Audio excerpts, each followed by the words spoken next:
আসসালামু আলাইকুম প্রিয় দর্শক, আজকে দেখেন সহজ পদ্ধতিতে কম সময়তে মজাদার এই যে চিংড়ি মাছ আর পালং শাক দিয়ে মজাদার ঝোল রান্না করব। এটা একদম পাতলা করব না, গ্রেভিটা ঘন থাকবে, মাখা মাখা করে রান্না করব। প্রথমে পরিমাণ মতো তেল দিয়ে পেঁয়াজ কুচি 1 মুঠের কম হবে দিয়ে দিয়েছি। এখন স্বাদ মতো লবণ দিয়ে দিলাম, স্বাদ অনুযায়ী লবণ দিয়ে দিলাম, দিয়ে পেঁয়াজটাকে কিছু সময় ভেজে নেব।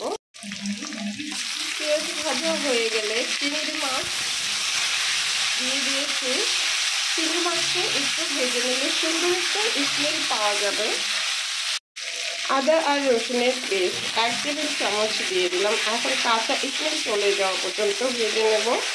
রসুন ভাজা হয়ে গেলে দিয়ে দিচ্ছি ধনিয়ার গুঁড়া 1/2 চা চামচ, হলুদের গুঁড়া 1/2 চা চামচ, মরিচের গুঁড়া 1 চা চামচ, ধনিয়ার গুঁড়া 1/2 চা চামচ। সামান্য পানি দিয়ে মশলাটাকে কষিয়ে নিচ্ছি 2-3 মিনিট।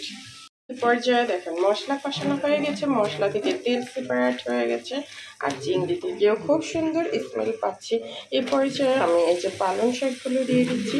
পালং শাক অবশ্যই সবাই বেশি বেশি করে খাবেন।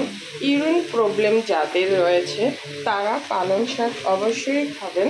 এটা খেলে প্রস্রাবের সমস্যা থাকলে সমাধান হয়। চিংড়ির সাথে শাক কষিয়ে নিয়েছি, দিয়ে দিয়েছি এই যে দেখেন তেজপাতা 3টি। এখন গ্রেভির জন্য পানি দিব, বেশি পানি কিন্তু দিব না, এটা মাখা মাখা থাকবে। এই পর্যায়ে এখন রান্না করব 10 মিনিটের মতো, 10 মিনিটেরও কম হতে পারে। এই পর্যায়ে এসে কাঁচামরিচ দিয়ে দিচ্ছি 3টা ফালি করে, আর দিয়ে দিচ্ছি ভাজা জিরার গুঁড়া 1/2 চা চামচ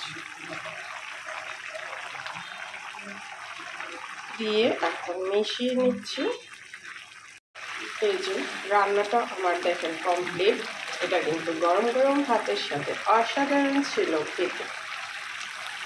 চাইলে অবশ্যই একবার এভাবে ট্রাই করতে পারেন। পালং শাক কিন্তু শরীরের জন্য খুবই উপকারী।